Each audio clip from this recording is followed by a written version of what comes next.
There is a prison so subtle you don't even realize you're in it, so comfortable you defend your own bars, so seductive you pay to be locked inside. Nietzsche, through his character Zarathustra, discovered that this prison is destroying human potential in a way no dictatorship or war ever could. Give me a few minutes and I'll show you how modern comfort has become the most effective weapon against your own greatness. How your everyday comforts are systematically killing your dreams, your courage, and your ability to become who you truly could be. But be warned, what you're about to discover will make you question every safe choice you made, every risk you avoided, every time you chose the easy way over the necessary. Because Nietzsche discovered that there is something worse than suffering, and you're experiencing it right now. Let's start with a truth that will give you goosebumps. In 1883, Nietzsche wrote something that today seems prophetic. He predicted exactly the kind of people who would dominate the modern world, people he called the last men. They weren't bad people. They were comfortable people. He described a future where humanity would consistently choose security over adventure, pleasure over purpose, comfort over growth, where people would say, "We invented happiness," while blinking with empty satisfaction. Stop and look around you. How many people do you know who are genuinely fulfilled versus how many are just comfortable? How many people wake up every day eager to live versus how many wake up wondering when they can go home and have fun? Nietzsche saw this coming 140 years ago. He warned that when comfort becomes the ultimate goal in life, something essential in the human soul dies. He was right. You wake up, you grab your phone from beside your bed, you check the same social media accounts you checked before bed. You go to the bathroom, warm, well lit, with instant hot water. You drink coffee made by a machine that does everything for you. You get in your car, air-conditioned, with music, a GPS that does the thinking for you. You arrive at work, safe, predictable, with a guaranteed salary at the end of the month. You do the same tasks you did yesterday and will do tomorrow. You go home. You order food through the app. Endless options delivered effortlessly. You watch something chosen by an algorithm that knows your tastes better than you do. You fall asleep thinking about doing exactly the same thing tomorrow, and you call this life? Nietzsche would look at this routine and see something terrible. A person who has systematically chosen to eliminate every difficulty, every challenge, every opportunity for growth from his existence. He would say, "You're not living, you're just functioning." But here's what's even scarier. You probably defend this choice. You say you deserve comfort after working hard, that you've suffered enough in life, that now you just want to enjoy and take advantage. And this is exactly what Nietzsche identified as the subtlest poison. When you confuse comfort with happiness, you stop growing. And when you stop growing, something inside you begins to die. Nietzsche made a distinction that could change your life. There is a world of difference between feeling pleasure and feeling fulfillment. Pleasure is easy to obtain. You press a button and something pleasant happens. A purchase, a meal, a series, a like, a distraction. It's instantaneous, predictable, controllable. Fulfillment is completely different. It comes from overcoming something difficult, from creating something that didn't exist, from becoming someone you weren't before. It's unpredictable, risky, and often uncomfortable. Here's the problem. Your brain can't distinguish between the two in the short term. Both release dopamine. Both make you feel good temporarily. But there's a crucial difference. Pleasure diminishes with repetition. Fulfillment accumulates over time. Think about the last time you felt genuinely proud of yourself. Not satisfied, not relaxed, not entertained, but proud. When was it? Now think about the last time you felt comfortable. It was probably this morning. Nietzsche realized that when a society optimizes for comfort, it accidentally optimizes against fulfillment. And when you optimize against fulfillment, you optimize against what makes life worth living. Nietzsche warned that the greatest danger would not come from tyrants or wars, but from something much more subtle, the gradual elimination of all resistance from human life. And look what happened. Physical resistance eliminated. Cars so you don't have to walk, elevators so you don't have to climb stairs, delivery so you don't have to leave the house, remote controls so you don't have to get off the couch. Mental toughness eliminated.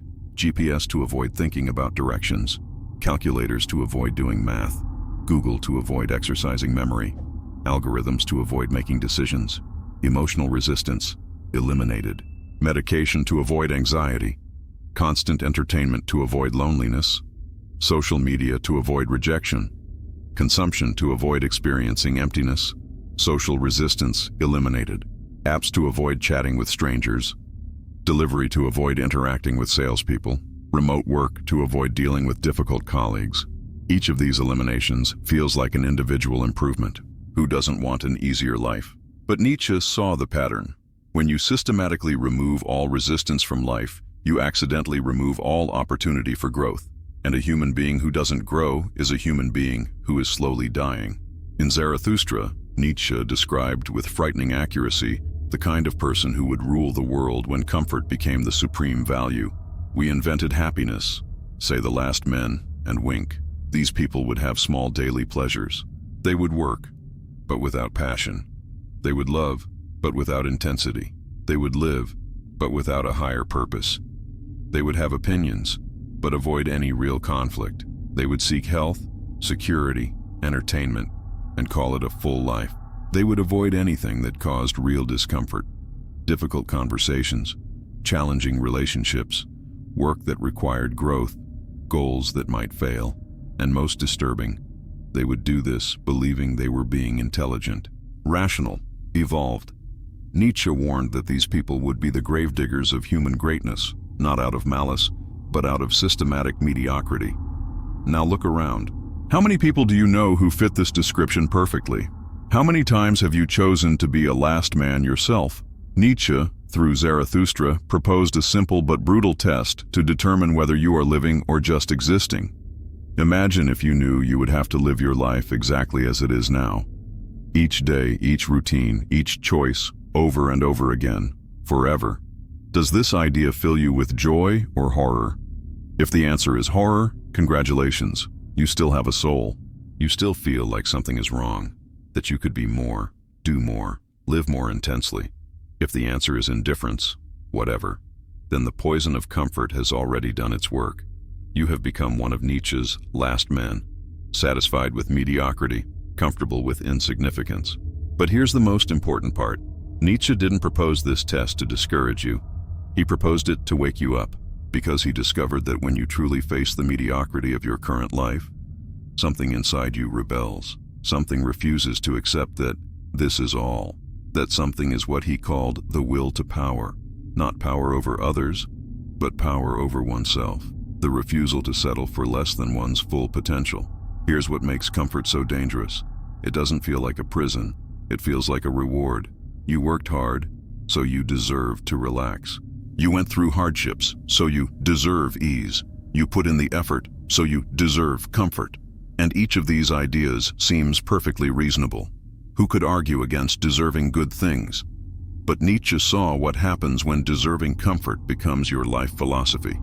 You gradually lose your ability to cope with any discomfort. Your comfort zone shrinks until any change, any challenge, any opportunity for growth becomes intolerable. You become dependent on your comforts like an addict is dependent on drugs. And like any addict, you violently defend your addiction. I need my Netflix routine. I need my takeout. I need my distractions. I need my comfort zone.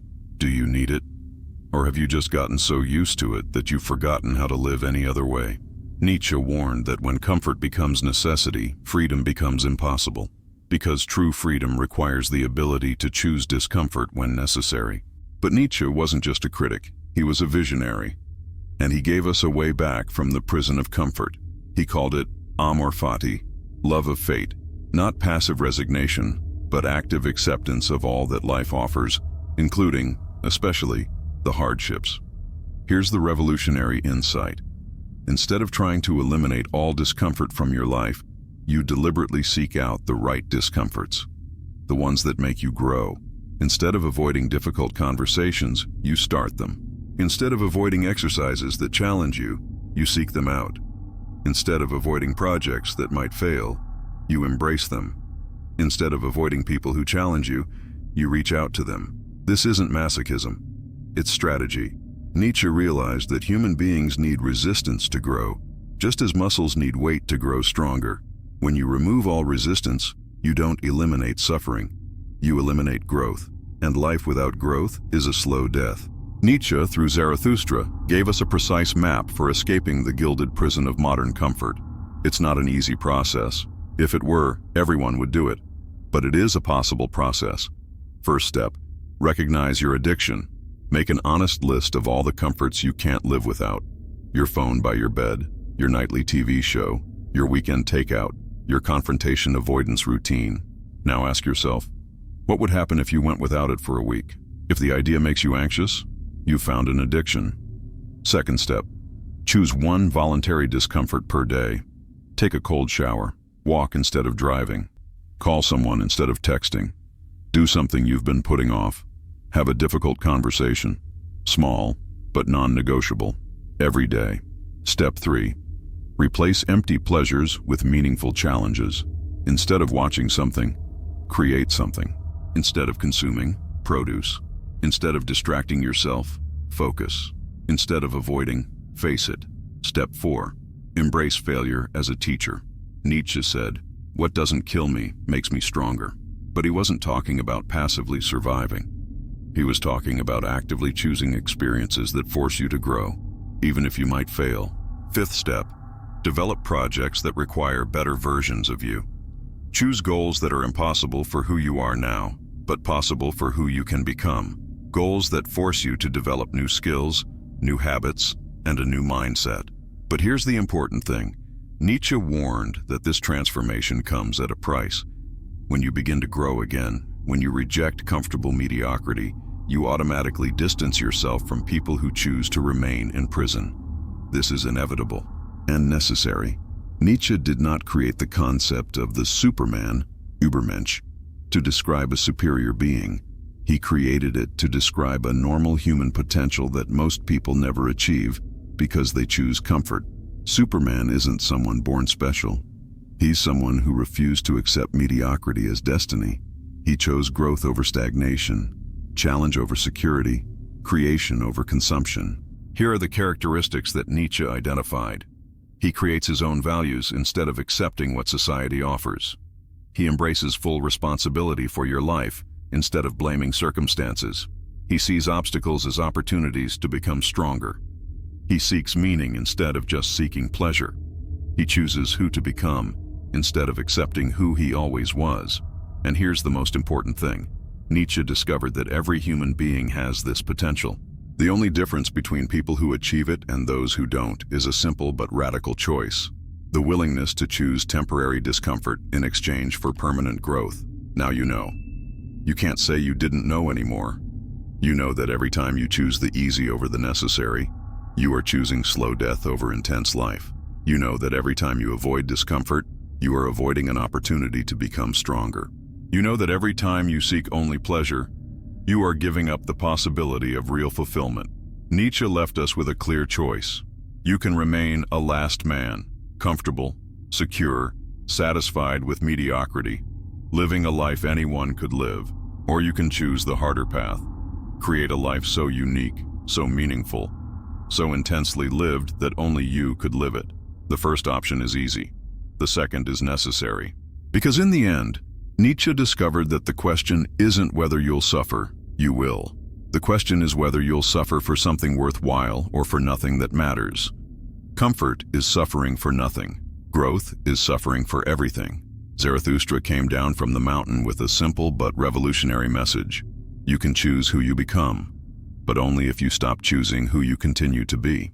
The prison of comfort only works as long as you value security over growth, pleasure over purpose, ease over excellence.